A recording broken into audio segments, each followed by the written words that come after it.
1212. El hombre más poderoso de Occidente estaba huyendo. La moneda había salido cruz. Ahora corre entre polvo y cadáveres. Y todo se derrumbó en un solo día. Esta es la historia que nadie te cuenta. Porque las Navas de Tolosa no fue solo una cruzada cristiana.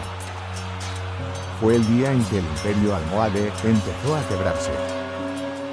Y en los próximos minutos vas a entender por qué esta batalla cambió la historia medieval ibérica.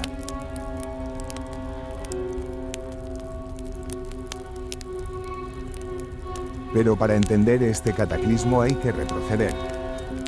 Muhammad al-Nasir cruzó el estrecho para recordar quién mandaba.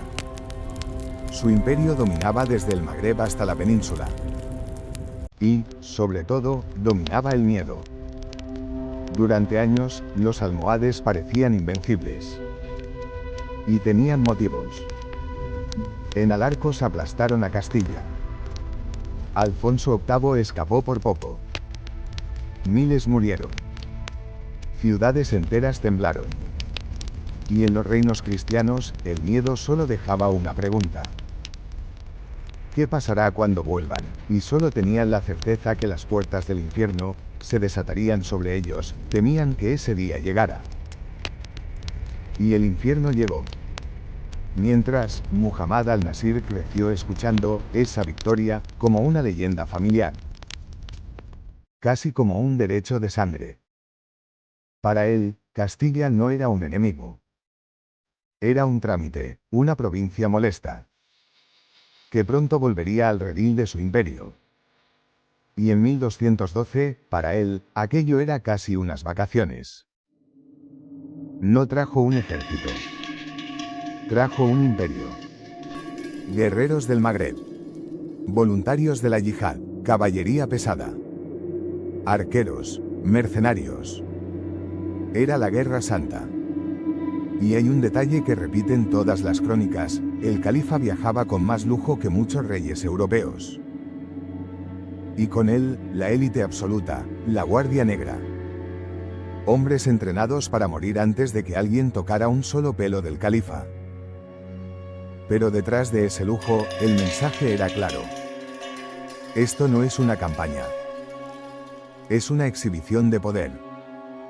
Pero toda exhibición tiene un problema, si fallas. Fallas delante de todos. Y en esta eterna lucha de la cruz y media luna, Castilla respondió ante la amenaza del califa de llevar a beber sus caballos a las fuentes del Vaticano. Frente a él, Alfonso VIII. Un rey marcado por su derrota en Alarcos. Cada alianza, cada decisión, cada noche sin dormir, nacía del mismo miedo, volver a fracasar. Castilla no podía permitirse otra humillación. Y entonces ocurrió algo que nadie esperaba. Reinos que llevaban décadas peleándose decidieron unirse. ¿Por qué decidieron unirse en alianza? No por amistad, no por honor. Por pura supervivencia. Y aún así, ni siquiera confiaban del todo entre ellos. Incluso unidos, el miedo seguía ahí. Era todo o nada. 6 de julio de 1212. Amanecer de fuego. Muhammad al-Nasir eligió una posición casi perfecta en Sierra Morena, barrancos, bosques, pasos estrechos. El enemigo llegaría agotado, desordenado, vulnerable. Todo parecía decidido antes de empezar.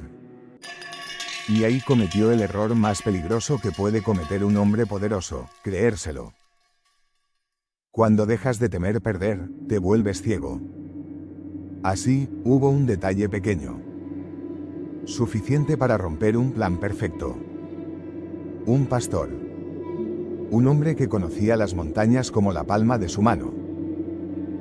Y les mostró un paso secreto. Los cristianos cruzaron, avanzando hacia la retaguardia del califa. Alfonso VIII dio la señal. Se desató el apocalipsis. La primera línea musulmana retrocede. Los arqueros disparan, cada paso es un golpe. Cada avance una grieta. Los capitanes gritan y el centro de la batalla se convierte en un embudo. Alfonso VIII vuelve a levantar la mano. Más rápido, más fuerte. Y la defensa cede, y cuando Muhammad al-Nasir se dio cuenta, ya era tarde. Él no podía permitirse una derrota, ya que bajo la capa del Islam, una derrota tras Al-Arcos, no caería sobre él, arrastraría a todo su linaje. Polvo. Metal chocando. Caballos sin jinetes, hombres muriendo sin ver quién los mataba. Durante horas, la batalla fue un infierno equilibrado. Pero entonces ocurrió algo más letal que cualquier espada. El ejército almohade empezó a perder la fe. Primero fueron pasos atrás. Luego pánico. Y en una batalla medieval, la duda mata más rápido que el acero. Los cristianos empujaron sin parar, hasta llegar al corazón del campamento enemigo. Allí esperaba la Guardia Negra, encadenados entre sí para no poder huir.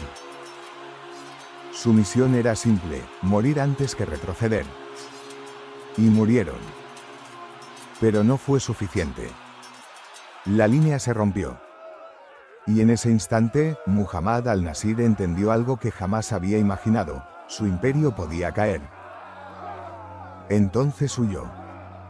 El hombre más poderoso de Occidente abandonó el campo rodeado de sus guardias. Con él no solo huyó un califa. Huyó la idea de que los almohades eran invencibles.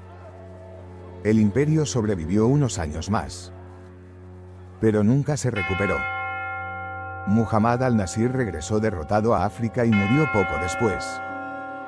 Y una crónica de la época lo resumió con una frase seca, sin adornos: el califa volvió con vergüenza, y su poder ya no era el mismo. Nadie lo sabía aún, pero aquel día abrió una grieta que ya no se cerraría en la historia de la Reconquista. Porque cuando un imperio cae, otro avanza. Y al otro lado de la frontera, un niño crecía escuchando esta historia de la victoria cristiana de Castilla. Un niño llamado Fernando.